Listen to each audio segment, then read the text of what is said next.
McDaniel's, he's going to need a wheelbarrow, man, for his nuts to carry around, man, because he got a lot of cocoa on this, you know. There's a team that's in our hearts. We've got love that won't depart. We are always in the stands, 'cause we're super Dolphin fans. Football is mighty rough. Winning gets awful tough. We're rooting for the Dolphins. Our mighty, mighty Dolphins. We're rooting for the Dolphins. Our mighty, mighty Dolphins. Hello, hello, hello, Miami Dolphin fans, and welcome to the Same Old Dolphin Show, sponsored by BetUS, part of the DolphinsTalk.com podcast network. I'm Josh Kotzker. With me today and every day is my brother from the exact same mother, Aaron the Brain. Aaron, say hello to the people. Hello to the people. Rumba Super Bowl. The Miami Dolphins are 1-0. We're going to the Super Bowl. Oh, man. We're all fired up. Listen, everybody in their right mind should be fired up if you're a Miami Dolphin fan, because you're 1-0. You're 1-0. You got a divisional win. You're one leg up. You're in first place. Technically, you're tied for first place with the Buffalo Bills, but I believe the division record has you ahead of the Buffalo Bills on tiebreaker. We're going to the Super Bowl. Let's go. Give us that home field advantage, baby. Bring on Patrick Mahomes. Everybody's fired up. Everybody's fired up. Listen, I think you got to be in a good mood when the Dolphins win. And I'm in a good mood. The Dolphins won 20-7. Won by 2 scores. They became the first team in NFL history to win 4 consecutive games against a Patriots team coached by Bill Belichick. It's pretty good. Tua Tagovailoa's never lost to Bill Belichick and the Patriots. That's good. Can't complain about that. So you got to be in a good mood, right, Brain? Yeah, we own the Patriots. It feels good. If it doesn't mean anything else, the one thing that we can say right now is that we absolutely own Bill Belichick and the Patriots. Bill Belichick worried so much about this game that he came down days early to try to get his team acclimated to the heat, something that he's never done. And it didn't matter. We own you, Bill. We own you. We have an ownership stake in Bill Belichick. It's fantastic. It's fantastic. You got to love it. You got to love it. It's amazing. Here come the Miami Dolphins. Listen, 1-0. You're happy. And I think the overwhelming takeaway is you won the game. And that's the most important thing. And I think there are things that you could get a little nitpicky about. And there are things that you can be maybe a little bit concerned about. And I'm sure we're going to be talking about some of those here in just a couple of minutes. But overall, the Dolphins got a big win week 1. They started on the right foot. And the big thing was we knew they couldn't afford to be 0-4 after these first 4 games. And we know that now they've avoided that, right? And so now you got a couple opportunities to get that second win in these opening 4 games. And if you can do that, you're sitting pretty as you go into the sort of softer part of the schedule. So this is the result that the Dolphins, I mean, you don't want to say they needed the win in week 1, but you really wanted that win. You got that win, and you've sort of set things off on the right foot. And that is a good thing. And I think that's not the only good thing. There's also a lot of other good stuff to talk about. And we're going to get into it here on this episode of the Same Old Dolphin Show. But before we go any further, a reminder to all of you, if you're not doing so already, to make sure you're following us on Twitter. I'm at Amplified to Rock. He is at Aaron the Brain. That's at Aaron the Brain. The show is at Same Old Dolphins. And we invite you to download, rate, review, and subscribe to the Same Old Dolphin Show on Apple Podcasts, Spotify, Stitcher, everywhere you get your podcasts. And make sure you're visiting DolphinsTalk.com each and every day. It's your one-stop shop for all things Miami Dolphins. And hit subscribe on the Dolphins Talk YouTube channel. Shout out to everybody watching live on the Dolphins Talk YouTube channel and the I Am a Miami Dolphin Fan Facebook page. We're glad all of you are joining us live. Make sure you like this video, smash the subscribe button, and turn on the notification bell so you're notified every time we go live here on the Dolphins Talk YouTube channel, or any other time we add new content to the channel, which is going to be pretty frequently now that the season is up and running. So, Brain, this is good. Listen, you got the win. So let's start there, right? First and foremost, you got the win, right? That's the good thing. So now, what was your sort of, before we get into the good, the bad, and the ugly, which we'll talk about in a minute, what was your sort of overall takeaway? I've sort of given my opinion. What is your opinion? Well, the overall takeaway is that we're better than the New England Patriots. That there were legitimate concerns coming out of New England about their offense, and that came to fruition in this game. And we don't know after one game how much of this was the Dolphins being really good and the Patriots being really bad, or how much of it was vice versa. And that we won't know for a few weeks. You need to let the season play out to really get the context of what this win actually means. My gut, though, tells me that the defense is really good. There's questions in the secondary, particularly at corner, and we knew going in that the Patriots weren't going to necessarily have the horses to really test that, and that ended up being the case. There were obviously good things. You know, I think it's kind of ridiculous that Mac Jones is testing X on their most important passing downs, that of all the guys that he could throw it to in a Dolphins secondary that's riddled with injuries, that he would try the battle between Devontae Parker and Xavier Howard. That seems like a pretty dumb decision. And for the most part, that was a pretty dumb decision every time he did it. And for the most part, the Dolphins secondary held their own against the Patriots. But again, I don't know that necessarily the Patriots have the horses to where I feel really good about the Dolphins secondary going forward, just because they had a good game against Mac Jones and a really bad receiving core. I think there were question marks about the Dolphins defense against the running game. One of the big questions was, can the Dolphins handle the running game coming into the season? We know it's been kind of a sore spot on this defense the last couple of years at times. I thought after a really shaky start, the Dolphins kind of caught on to what the Patriots were doing, and then the defense pretty much dominated the game. So I think my biggest takeaway was, on the defensive side of the ball, the Dolphins defense kind of held serve and kind of were who they were supposed to be. And on the offensive side of the ball, you weren't really sure what to expect. And I thought it looked very similar to what we've seen the last 2 years. Yeah, I'd agree. Albeit Tyreek Hill is really good. And I'm really glad to have Tyreek Hill on this football team, because he is really good. He's one of the few non-quarterbacks that erase problems in the rest of the on the rest of that side of the ball. He's a very rare player.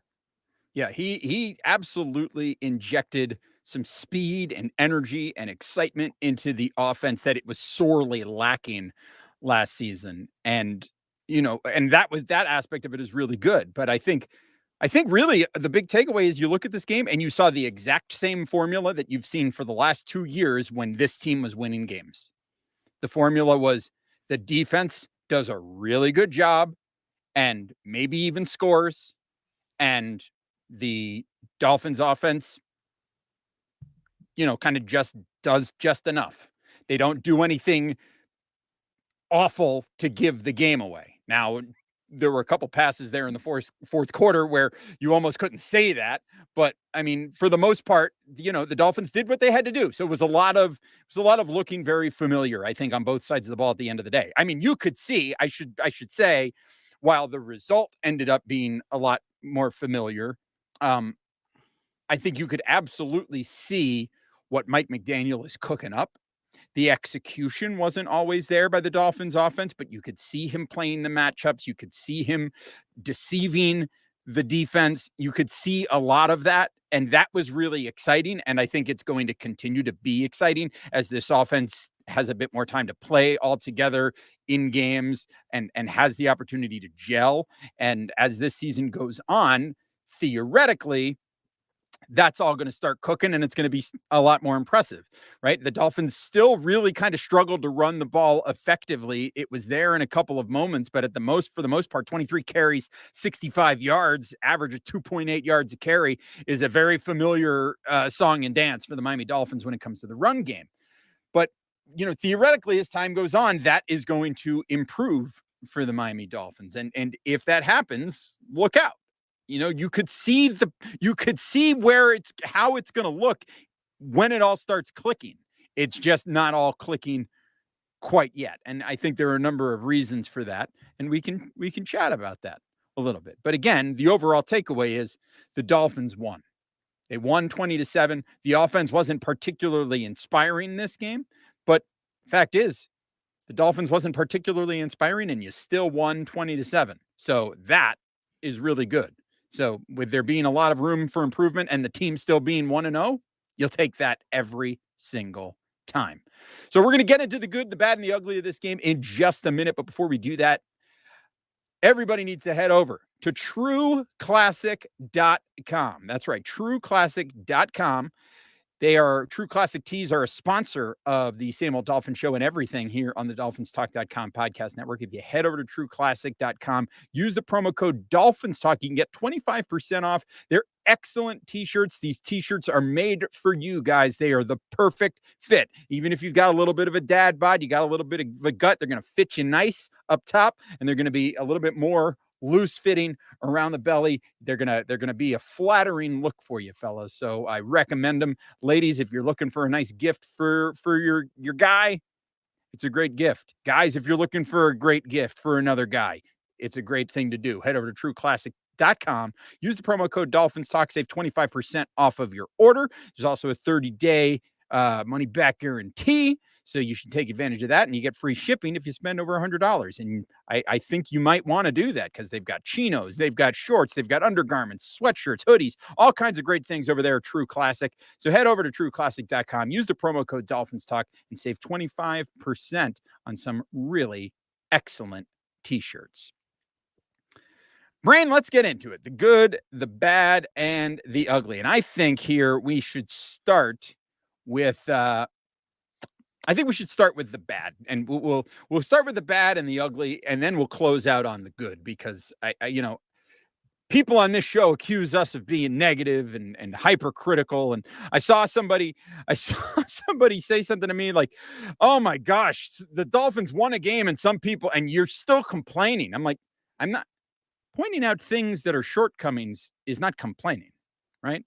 But the Dolphins got the win, and that is great. But there were certainly things in this game that were not great, and we're going to get into a little bit of that right now. So, Brain, if you had to talk about some things in this game that were bad, let's start there. Well, maybe we should start with the ugly. The ugly is the offensive line depth getting challenged very, very early. I actually thought largely the offensive line was improved, but on that right side in particular, there were a lot of problems. And Austin Jackson going down with an injury, not great. Greg Little then goes out, and then you got Robert Jones coming in to try to shore things up. It's a little bit of an ugly situation there when it comes to that offensive line. And again, the lack of depth on that offensive line in particular was exposed pretty quickly in this game, Brent. Yeah, and even Teron Armstead went out for a play or two, and that was really eye-opening. It was like, okay, you lost Austin. First off, the fact that we're freaking out when Austin Jackson gets hurt says all you need to know about the Dolphins' offensive line depth. Like when you're like, oh, we can't win without Austin Jackson. You're in trouble. But that said, Austin Jackson was actually playing pretty decent before he went out. He went out pretty early. I thought Greg Little did a fairly solid job. And I think it is interesting that you got put in that position where Little did go out for a little bit, and you saw how the Dolphins plan on, covering for that, which is to move Robert Hunt to the right side and put Robert Jones at guard. But if you get into a situation where you have that on one side and then Teron Armstead goes out and you got to put Liam Eichenberg at tackle, and yeah, I mean, the depth there is bad, but we knew that going in. But the good news is it looks like, Teron Armstead and Greg Little both got back in. So you could kind of breathe a sigh of relief there, but we don't know about Austin Jackson yet. It's serious enough that they're going to look at it. And he's going to get evaluated. So you hope that he doesn't miss significant time because you really don't want to be putting yourself into a situation like that where you're one or two players away from having to play Larnell Coleman, because we all saw that in the preseason that's just not a good look. So I would not be surprised at all. I mean, even if Austin Jackson's only going to miss a game or two, if there's any kind of missed time there, I would not be surprised at all if the Dolphins are scouring the list of free agents by signing somebody at this point after the start of the season. It's not a guaranteed contract. So even just a guy that can be some depth there, who's better than Larnell Coleman or Keon Smith, if they happen to elevate him, if they're looking at elevating Keon Smith from the practice squad, I think you definitely want to, keep an eye out there. But overall, if we're talking about ugly, the injuries obviously are the biggest concern. Obviously, also Ethan Carter went in the concussion protocol. Obviously, our depth at tight end is not the biggest concern, but you hope that he's not in the concussion protocol for too long, and that it's not something overly serious. Obviously, head injuries are always serious, but hopefully he doesn't miss too much time and he's okay. Yeah. So I think, obviously, we're wishing the best to Ethan Carter. Hopefully, nothing too serious on that one. That was good. I mean, that's the ugly, and the fact that that's the ugly is a good thing, right? Because there have been times where the ugly has been significantly worse than that. I'm going to throw, and you might say that this is bad, but I'm going to say it's ugly. I'm not going to say that Tua's game as a whole was ugly, because overall you look at the numbers and it was solid. If in the first half of the game, obviously, before the Jaylen Waddle throw, I thought he was pretty average. And then that was a big play. And that play happens not just because it's a really ballsy play call from Coach Cocojones, but also it was a ball that was thrown right on the money and gave Jaylen Waddle the ability to catch it in stride and make the yards after catch, which is what this offense is built to do. It's what Tua is supposed to be best at, and it's what Jaylen Waddle is supposed to be best at. So I'm happy about that. But there were some throws from Tua in this game that were downright ugly. And not just the throws, but if you want me to be specific, the first throw of the game where he skips the ball to a wide open Tyreek Hill on what could have easily been a first play touchdown to a wide open Tyreek Hill. Also, the ball that gets thrown, and I know, it was sort of a miscommunication, but that ball that just kind of hung up there that Tyreek Hill had to steal from the defender that would have otherwise been intercepted, that was an ugly throw. And then the most ugly thing about it, the end of the game, you're up by 13 points and you've got the game in hand. And the only way that the Patriots can get back in this game is if you do something stupid. And Tua, on about 3 occasions on that last drive, almost did that something stupid, whether it was throwing the ball essentially to right in the hands of a Patriots defender, to rolling out and trying to do something out of nothing instead of just taking a sack and understanding the situation. Those plays, did they end up hurting Miami? No. But they very easily could have. And if they do, and the Patriots end up back in the football game, you're looking at those plays much, much differently. And you're looking at Tua as like Tua literally lost you the football game. And that's the one thing that cannot happen right now, because I think the biggest takeaway out of everything was that on the defense looks good, but the Dolphins offense looked very samey. So we just need Tua to not lose. We need him to be a game manager. And the number one rule of being a game manager is don't do something stupid with the ball. Don't have a stupid turnover. And he almost did it 3 times in the last drive of the game. That's pretty ugly.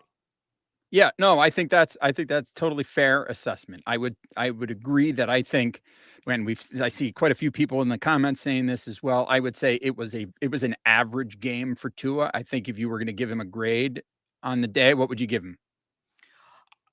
I was kind of like C. I was like C minus. I tend to lean more towards the C minus because I think really, aside from one throw, it really wasn't.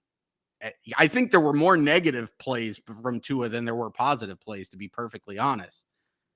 Yeah, I agree that it's probably a solid C performance from Tua for me. And I think it was one of the things that was set up as a storyline for this season. And granted, this is week 1, long way to go in this season. But one of the things that was set up was that Tua is going to be surrounded by weapons this year. So if there was ever an opportunity for him to take that big step forward, this is the year to see that. And based on this one game in and of itself, that step forward has not materialized, at least not yet. We saw a lot of the same kind of things that we've seen from Tua, his problem of holding onto the ball for too long, his the lack of velocity on passes that are not his primary read from the snap. Like we'll say it up and down. That pass, that slant to Jaylen Waddle for the touchdown, which on that ballsy 4th and 7 call from Mike McDaniel, Tua's best pass of the game. And it was the first read, and he went right to it and was able to put the velocity on the ball. And in those situations, he's able to deliver on that quick slant. But a lot of his other passes have just seemed to lack that kind of velocity. And, and that is what it is. That's his arm. But you also saw a lot of the sort of questionable decision-making of his throughout the time. Again, holding on to the ball too long, trying to force something to happen when there is nothing to happen, right? You can't make something happen. Sometimes you just got to give up on it and just take the sack. And that has been a problem that you talked about it when you did the film study on him coming out of college after the Dolphins drafted him. You said that's a big problem that he has, and he still has it. So again, it didn't cost the Dolphins today, but it is a problem that, I think anybody that has watched him for any kind of amount of time has to be able to admit is a problem in his game. And hopefully it's not something that is going to, cost us in the long run. But, again, it was an average performance. I think what we saw from Tua in the game on Sunday was the same thing that you've seen from Tua his entire NFL career so far. You saw a guy who was just fine. He was not bad. He wasn't actively bad. He was also not great in the game. He was just fine. And that's okay, right?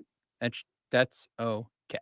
So that's the ugly. Let's talk about the bad. And what's funny is that as you mentioned at the beginning of the game, the run defense was quite bad. And I came away thinking, gosh, this defense performed so poorly. But actually, it was really not that bad. They allowed 78 yards on 22 carries, and a lot of that yardage came early on when the Patriots were able to get those outside runs going, and the Dolphins were really struggling to contain. They were also missing a lot of tackles, and it was a lot of that early on that was kind of contributing to the not great run defense. But as it turns out, they really managed to shut it down. They were pretty strong up the middle. It was the outside run game that they were not able to stop. So, from a bad side, there's the run game, but actually it was not so bad at the end of the day. So it really wasn't that bad.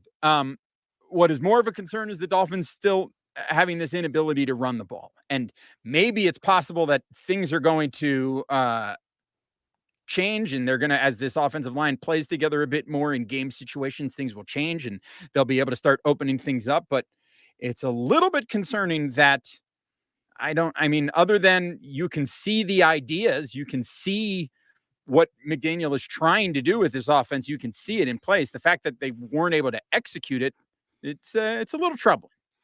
Yeah, and look, you should have concerns about the run game because they didn't run the ball very well. But you have to take a little bit of context there that one thing that New England is very good at is they're good at stopping the run, and they're good particularly of stopping the run in this zone running scheme. Bill Belichick has done it for years. All you have to do is look at that Super Bowl where the Patriots played the Rams and look at the way the Patriots completely shut down the Rams running game, which was a great running game up to that point in the season. And the Dolphins are just installing things. So they're not firing on all cylinders. And as the McDaniel said in his, post-game press conference, he's like, look, all it takes is really one guy to miss his assignment or to be a little bit off on a running play, and things are going to get blown up. And the Patriots also, look, it's not like the Patriots are just letting you run the football. So I said coming into this game that I thought the Dolphins would have a really difficult time running the ball against the Patriots. And if they did it, I'd be really, really impressed, but I wouldn't necessarily panic if we couldn't do it against them. But yeah, should you be concerned? Sure. But I wouldn't be ready to panic necessarily. Now about stopping the run. I agree with you. They had their biggest challenge was stopping the off tackle runs. And it seemed to me at first glance, now I don't know, maybe we'll watch the tape, we'll watch the all 22 and get a deeper look at this. But it seemed to me at first glance that the biggest issue there was a Landon Roberts being slow to react and not getting the right angle, getting caught up in the wash and just being slow to get out there onto the edge. And that's where I look at the fact that you drafted Channing Tindall. And I'm not saying that Channing Tindall is necessarily ready. I don't know that.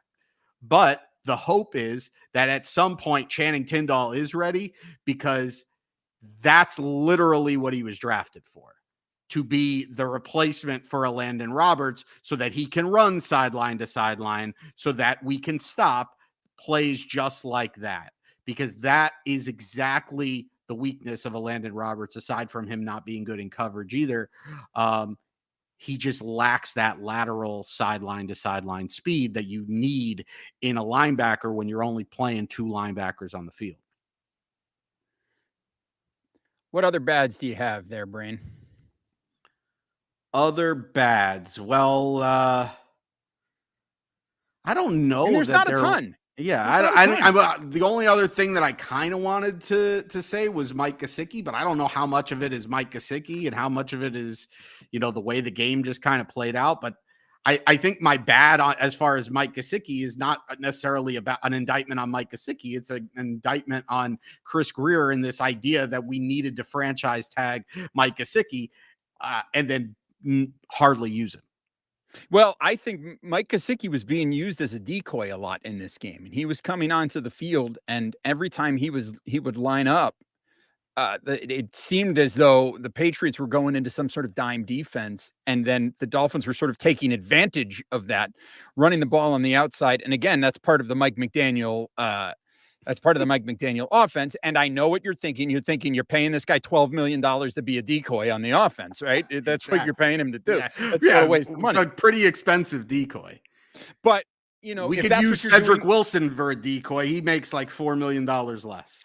Well, I mean, I think that is something that is eventually going to be utilized in a different way. You're eventually going to see that pay off in another way down the line. I wouldn't say that that's it right there.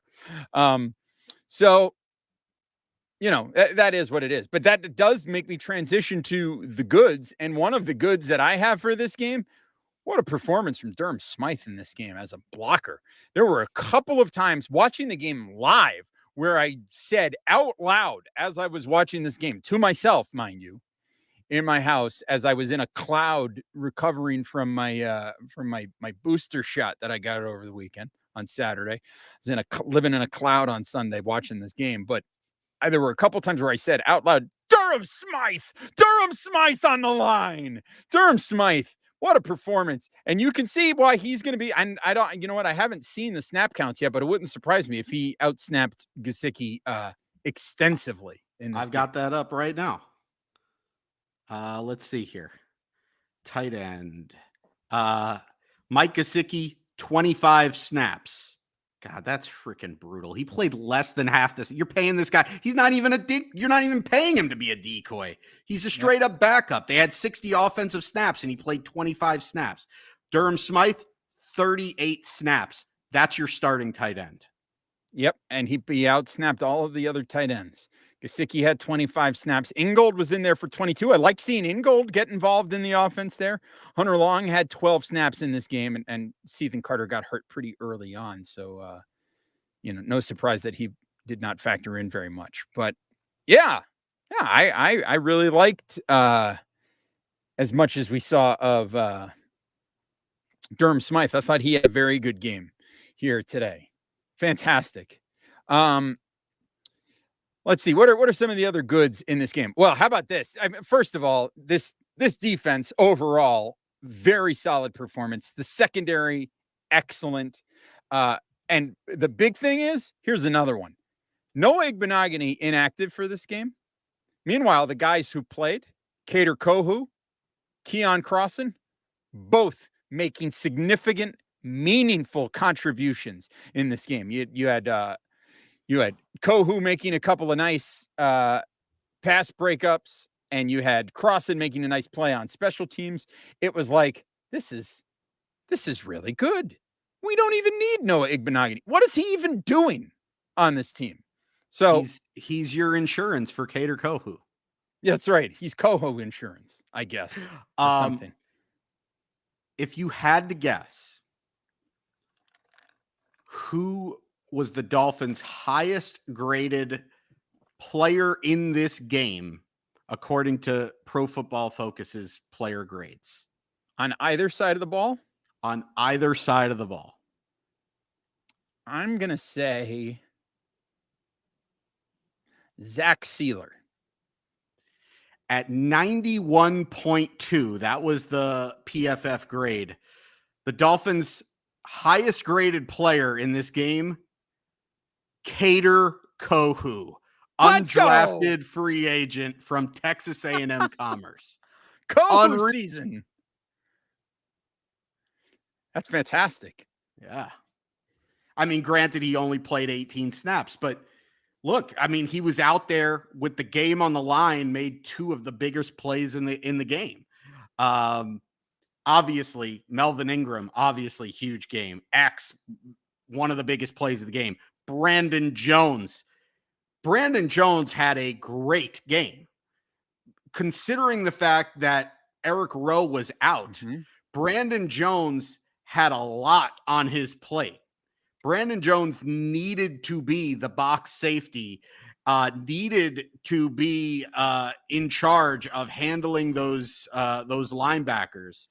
And also as a blitzer, I mean, look, I read somewhere the combination of Brandon Jones and Javon Holland, they blitzed a combined 38 times in this game, the most by any two safeties, maybe two defensive backs or two safeties in a game in the National Football League since 2016. And again, one of the biggest plays of the game, arguably the biggest play of the game. Brandon Jones, the sack, forcing the fumble on Mac Jones, and then Melvin Ingram with the scoop and score. And you're right, Zach Sealer, big time run stuffs every single time he's out there. This guy is an outstanding interior rotational defensive player. The Dolphins defense really ended up having a whale of a game. It was a shaky start considering the Patriots' first two possessions.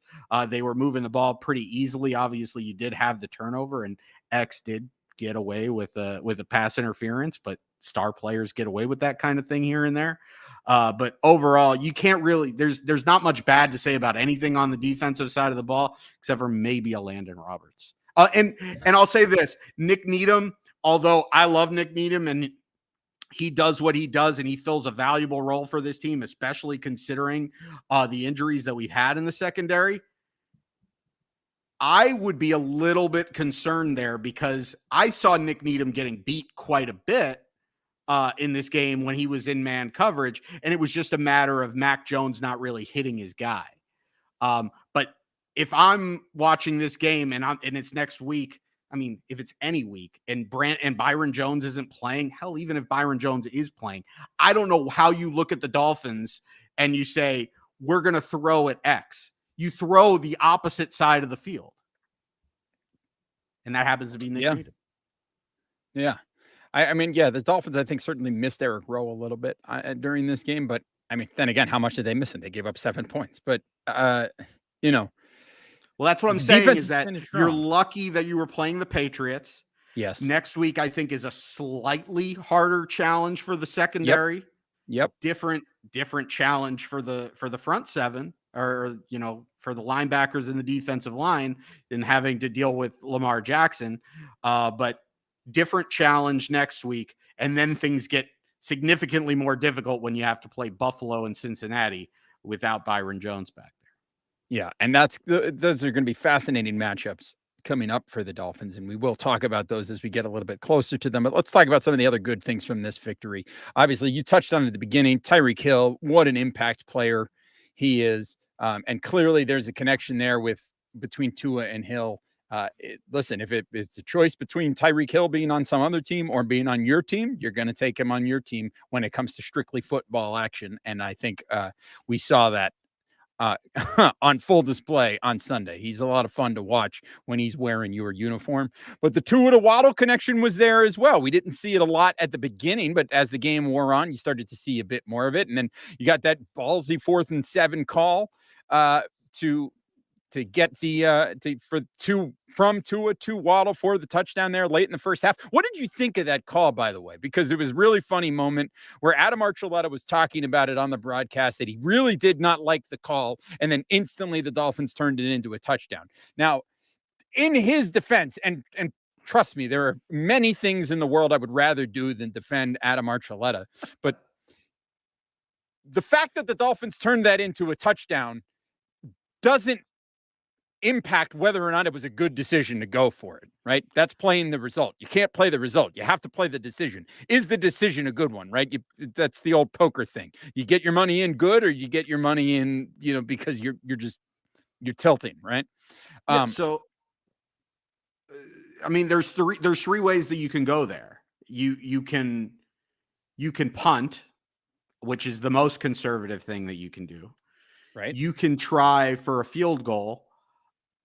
Honestly, that's where I was leaning, because I didn't have a lot of confidence in Tua in that situation that we were going to pick it up. I would have thought that even though a 59 or a 60-yard field goal is not a high percentage play, I actually would have felt more confident that was going to be a success than going for it on 4th and 7 or 4th and 8 or whatever it was. So what I was thinking was, we're paying our kicker to be elite. Let's let him kick the field goal. The one negative about kicking the field goal is that if you miss it, you're giving the opposing team an extra 7 or 8 yards. So even though they had no timeouts, instead of needing like 20 yards, now they only need like 12 yards or whatever to get into field goal range. It's kind of splitting hairs there. Whereas you go for it and, there's multiple ways that situation can go. As long as you don't lose yardage or have a negative play, it's probably not going to hurt you, and it's probably going to be worth the risk. So I definitely am happy that they didn't punt the ball, which is something that Brian Flores definitely would have done. We've seen this exact situation multiple times over the last 2 years where they had a situation where they could try a long field goal or they could go for it. And instead they did the most conservative thing and punted it away. I'm glad that we have a forward thinking coach that looks at the analytics in it and says, no, this is a situation where you have a lot more to gain than you do to lose. Let's go for it. And I think the fact that I don't know that I necessarily buy into it, but they had the earlier 4th and short situation where they got up to the line of scrimmage. They said they were going to run a play. We don't know if they were going to run a play because at the end of the day, the Patriots ended up jumping off sides. But if they were indeed going to run a play, then it has the look, Mike McDaniel is going to be aggressive. And when you listen to the comments that he made about Tua, not even about this specific play, when he talked about some of the things he liked and didn't like about Tua, one of the things he said was something to the effect of, you can't go out there and be afraid to make plays, to make things happen. And that whole philosophy on things is such a paradigm shift from where we were under this last coaching regime, which was just play on the offensive side of the ball, just play super conservative, don't lose the game. And, and we're going to rely on the defense to win. And in a lot of ways, that's going to win you a lot of games. But what it's not going to do is it's not going to empower your quarterback. It's not going to empower your offensive side of the football. And you're going to put yourself into a position where you're constantly leaning on the defense to win you football games. And we've seen over and over and over again over the last 30 years of Dolphins football that no matter how good your defense is, if you're consistently just relying on your defense to win football games, eventually they're going to falter and you're going to lose. One of the things that Mike McDaniel said after the game was that this is still the defense's team until further notice.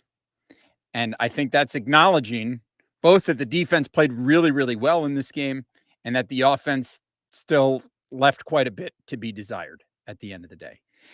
And that's okay. Because like I said at the beginning, when the offense leaves a lot to be desired and you still win the game 20-7, that's a good place to be, right?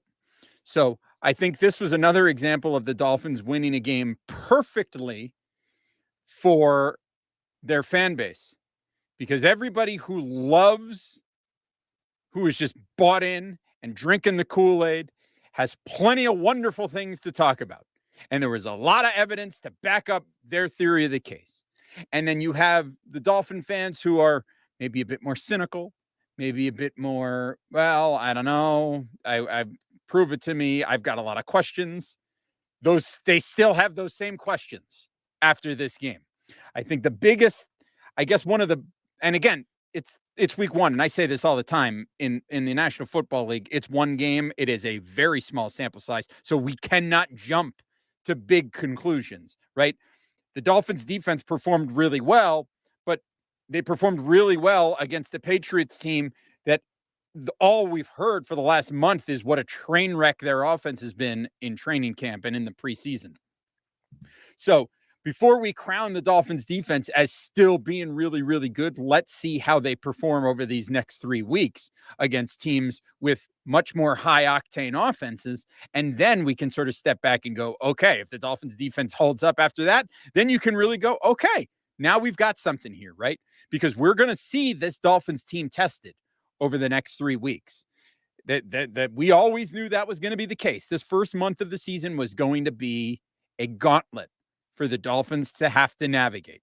And they have cleared the first hurdle, which also happened to be the smallest hurdle. And that's really great. But now the real test begins as you go in and you take on the Baltimore Ravens, the Buffalo Bills, and the Cincinnati Bengals. The Cincinnati Bengals, who turned the ball over 5 times and still almost beat the Pittsburgh Steelers, right? So they were a blocked extra point away from doing so. They were a blocked extra point and a missed field goal in overtime away from from winning that game. So a crazy game. If you're an NFL Plus subscriber, or I imagine that NFL Network is going to be replaying that crazy game at some point during the week. So you'll want to make sure that you tune into that one, because that was a wild one. But overall, look, at the end of the day, that's 1-0, baby. So it's time for a pulse check, Brain. But before we get there, a reminder to everybody to head over to manscaped.com, because it's very important, you see. Because smooth sack summer is slowly coming to an end. You get that, Brain? Smooth sack summer is coming to an end. Are It's we time heading into fresh a ball bushy fall. autumn? No, it's fresh ball fall. Oh, fresh ball fall. Yeah. Fresh ball fall. And listen, if you want to have fresh balls, you got to go to manscaped.com and use the promo code Dolphins Talk, so you can save 20% on all the excellent men's below the belt grooming products. You can get free shipping, and you'll have fresh balls. So manscaped.com is the place to go, right, Brain? Absolutely. There you go. Fantastic. Not just we don't just promote it, we use it. There you go. You got fresh balls right now? They're the freshest. Good. I used some ball toner this afternoon. You toning them up? Yeah, you gotta have toned balls. You know, Yeah. I know smooth sack summer is almost over and it's winding down, but it's still there. All right. Still here. So it's, you got to have smooth balls. You got to have fresh balls. And look, even when it's not smooth sack summer, like you said, fresh ball fall right around the corner. Be ready. That's right. Why? And the only way to be ready is to go to manscaped.com and use the promo code Dolphins Talk to save 20% and get free shipping. There you go. So, all right, Brain. You ready for this? Yep. I think so. Yeah. I'm just checking my pulse. Let me check your pulse if you're not fired up.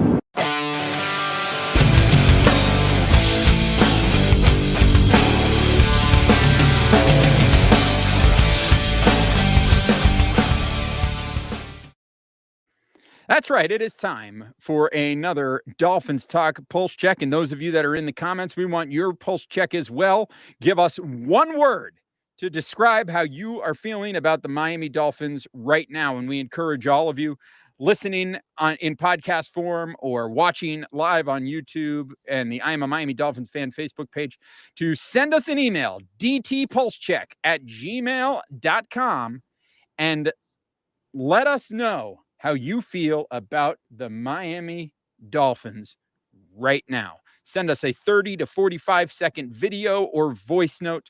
Tell us your Twitter handle. Tell us how you feel, and then sum it up in one word. So I'm going to go first, Brandon. Everybody knows that I was feeling a little anxious about this team as we were heading into the regular season. And to tell you the truth, I'm still feeling a little bit that way. But we did get the win in week 1. So my word for right now, the word that I am feeling right now, I'm gonna type it out here for you. The word that I am feeling right now is I am feeling placated.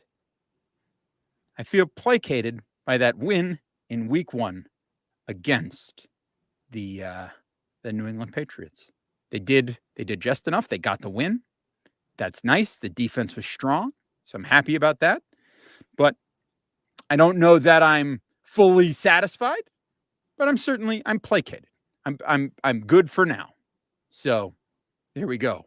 Brain, how you feeling? I feel level-headed. It was a good win. Your word? It was, level-headed. That's one word, right? Yeah, it's hyphenated. It's a compound word. It's hyphenated, level-headed.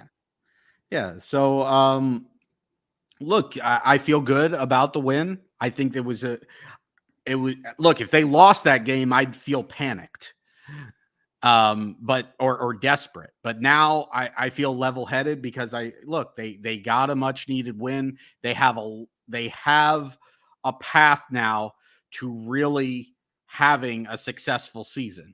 And I thought that this game was extremely important for that reason, because if they lost this game with the games that are coming up, I thought there was a very realistic chance that they would go 0-4. And now, even if they lose the next 3 games, which obviously I hope that they don't, even at 1-3, I think there's a path, a relatively easy path to still have a winning season and be in contention for the playoffs. But if they lost this game, there would be a different story. Now, that said, as good as I feel about it, there were a lot of concerns, and a lot of the concerns are concerns that we have been harping on for months, and hell, we've been harping on for years. And so in a lot of ways, like Alex said in the comments, same, which is a word that we've been using, that I used a couple weeks ago on the show. I think it's in the name of the show. Yeah, well, but also it was my pulse check, samey, a couple weeks ago, as it was from our anonymous listener from a week or so back. Yeah, in a lot of ways, this was the same Dolphins game that we have watched for the past 30 years. And they happened to win this one, and that's great. But nothing about this game screamed, this team is going to be different. And so until proven otherwise, right now I'm level-headed. Now, go out and win next week, and now all of a sudden my eyes are opened a little bit, because now I think you've opened up a pathway to getting like 11 wins and being a legitimate playoff team. And then, you put yourself in position where you beat another really good team, and all of a sudden I'm really, really ready to buy into this team, which always feels really dangerous whenever I'm ready to fully buy into this team. But right now I'm level-headed. Yeah, I think there's absolutely a big opportunity in front of the Dolphins on Sunday as they travel to Baltimore to take on the Ravens, and we will absolutely talk about that opportunity later this week. A quick scheduling note as we are wrapping up here. Normally we would come to you Thursday night during the season. We usually do shows Monday and Thursday nights, conveniently right up against primetime football games.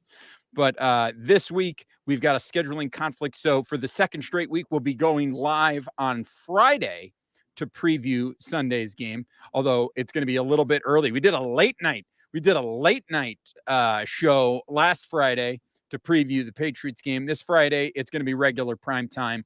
It'll be on right around 8 o'clock or so on Friday. So make sure you're subscribed to the Dolphins Talk YouTube channel, and that you've smashed the like button, that you've subscribed to the channel, that you've turned on the notifications bell so you know every time we go live. We got another pulse check here from Mike Kozowski. He says he's unsure. I think that's fair. That's a fair place to be. But make sure that you are, like I said, subscribed and all of that good stuff, so that when we come back to you on Friday, you can catch it live and join in the comments. We'll be asking for another pulse check on Friday, so you've got all week to put your pulse check together. And folks, we're not asking for some fancy schmancy video. You don't need to go into a studio. You don't need to produce it. You don't need to do anything. Just take it on your phone. We don't care. Just put it together, send it our way. We want to hear from you. So, and if it's a voice note, fantastic. If it's a video, that's even better.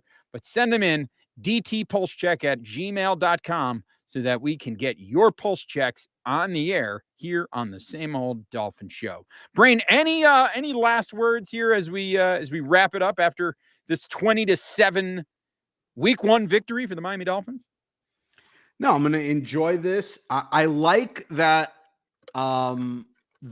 According to Mike McDaniel, the mood of the team was not overly exuberant after winning that game. I think it's good that the team is on an even keel and isn't getting too high on themselves, understanding that they really didn't play very well at all on the offensive side of the ball, and there's a lot of room for improvement there.